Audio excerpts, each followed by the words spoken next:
Hello दोस्तों, स्वागत है आप सभी का मेरे YouTube channel jobs and career में।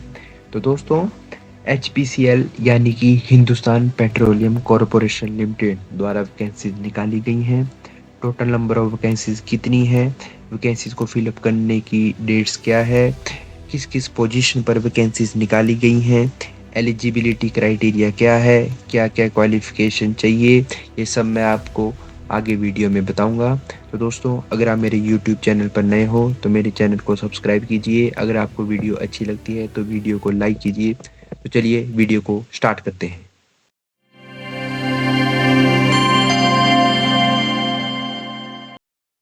तो दोस्तों, जिन जिन स्टूडेंट्स ने डिप्लोमा इन इंजीनियरिंग कर रखा है वो सभी स्टूडेंट्स इन वैकेंसीज के लिए एलिजिबल हैं।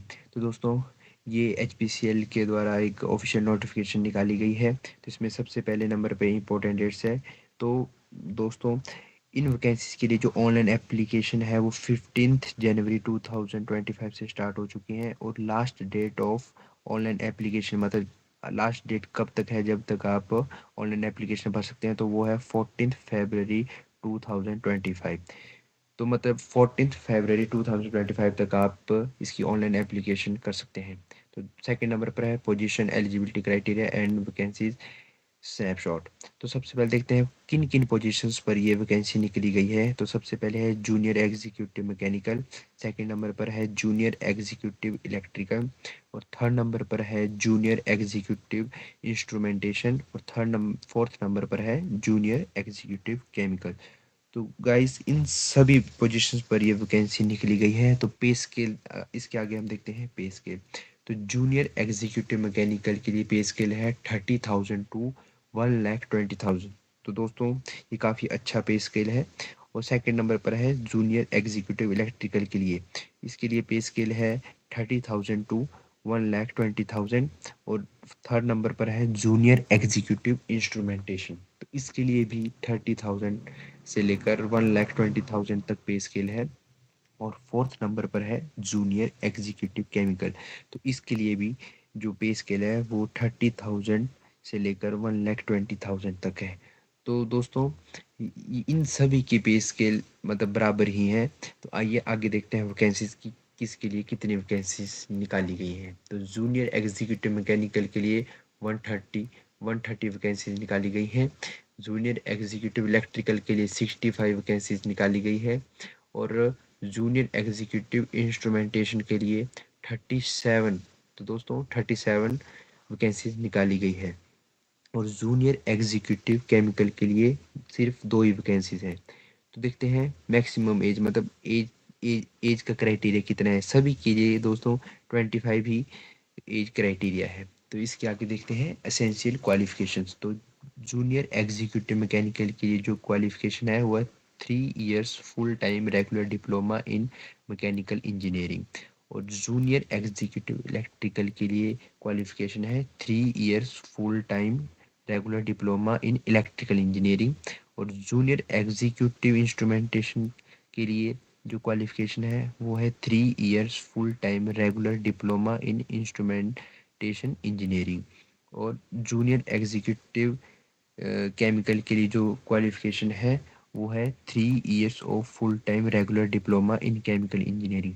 मतलब दोस्तों, जिन जिन बच्चों ने मैकेनिकल इंजीनियरिंग, इलेक्ट्रिकल इंजीनियरिंग और इंस्ट्रूमेंटेशन इंजीनियरिंग और केमिकल इंजीनियरिंग में डिप्लोमा कर रखा है वो सभी इन वैकेंसीज के लिए एलिजिबल हैं। जैसा कि मैंने आपको पहले भी बताया था कि इन वैकेंसीज को डिप्लोमा इंजीनियरिंग स्टूडेंट्स ही भर सकते हैं। तो किन किन ब्रांचेस के स्टूडेंट्स इन वैकेंसीज को भर सकते हैं, तो वो है mechanical, electrical, instrumentation and chemical. मतलब इन 4 ब्रांचेस के स्टूडेंट्स इन वैकेंसीज को भर सकते हैं। तो इसके आगे है minimum marks required in qualifying diploma, मतलब आपके कितने मार्क्स होने चाहिए ताकि आप इन वैकेंसीज को भर सकते हैं। तो सभी पोजीशन के लिए ये क्राइटेरिया सेम ही है। तो ये है minimum 60 marks for unreserved category OBC NC EWS and 50% for SC ST PWBD candidates.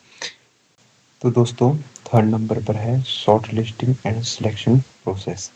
तो सबसे पहले है the selection process may comprise of various shortlisting and selection tools like computer-based test, group task, group discussion, skill test, personal interview, which would be administered depending upon the position requirement. मतलब जो selection process है वो कई भाग में बटी हुई है। जो सबसे पहले जिसमें होगा आपका कंप्यूटर बेस्ड टेस्ट, फिर group task, group discussion, skill test, personal interview etcetera. तो आगे है all candidates claiming to fulfil requisite eligibility criteria may be called for computer based test। मतलब जिन जो स्टूडेंट्स इन एलिजिबिलिटी क्राइटेरिया को fulfil करते हैं वो सब स्टूडेंट्स कंप्यूटर बेस्ड टेस्ट के लिए बुलाए जाएंगे।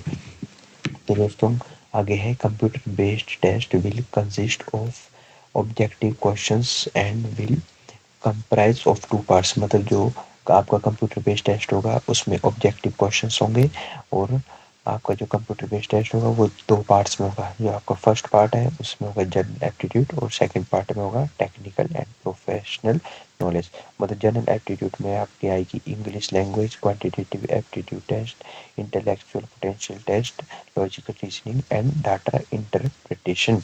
और आपका जो सेकंड पार्ट है टेक्निकल एंड प्रोफेशनल नॉलेज, उसमें आएगा आपका comprising of questions related to qualifying degree, education background required for the applied position. मतलब जिस ब्रांच में आपने डिप्लोमा कर रखा है उस ब्रांच से रिलेटेड आपको क्वेश्चंस आएंगे।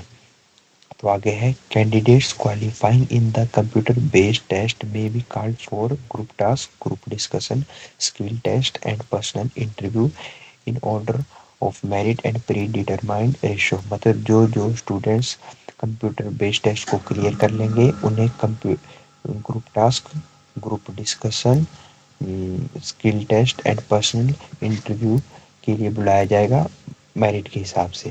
फिर आगे है candidates qualifying in group task, group discussion, skill test will be referred for personal interview. फिर उसके आगे है जो students group task, group discussion और स्किल टेस्ट को क्लियर कर लेंगे उन्हें फिर आपका पर्सनल इंटरव्यू के लिए बुलाया जाएगा। फिर आगे है candidates will further be referred for pre employment medical examination basis their overall performance in computer based test, group task, group discussion, skill test and personal interview. फिर दोस्तों आगे है candidates must secure minimum qualifying marks in each of applicable selection process stages to be considered for further selection process. मतलब जो qualifying marks company ने रखा होगा उससे ज़्यादा नंबर लाने वाले स्टूडेंट्स को सिलेक्ट किया जाएगा। फिर आगे है a category and discipline wise merit list will be drawn from the candidates who qualify in the applicable stages। मतलब डिसिप्लिन मेरिट लिस्ट निकाली जाएगी उसके हिसाब से ही कैंडिडेट्स को शॉर्ट लिस्टेड किया जाएगा। आगे है note the details related to syllabus for computer based test, short listing methodology, selection process will be uploaded on our website prior to commencement of selection process. तो दोस्तों ये सब था इस वैकेंसीज की इंफॉर्मेशन। अगर आपको वीडियो अच्छा लगा हो तो वीडियो को लाइक कीजिए, अगर चैनल पर नए हो तो चैनल को सब्सक्राइब कीजिए। Thank you.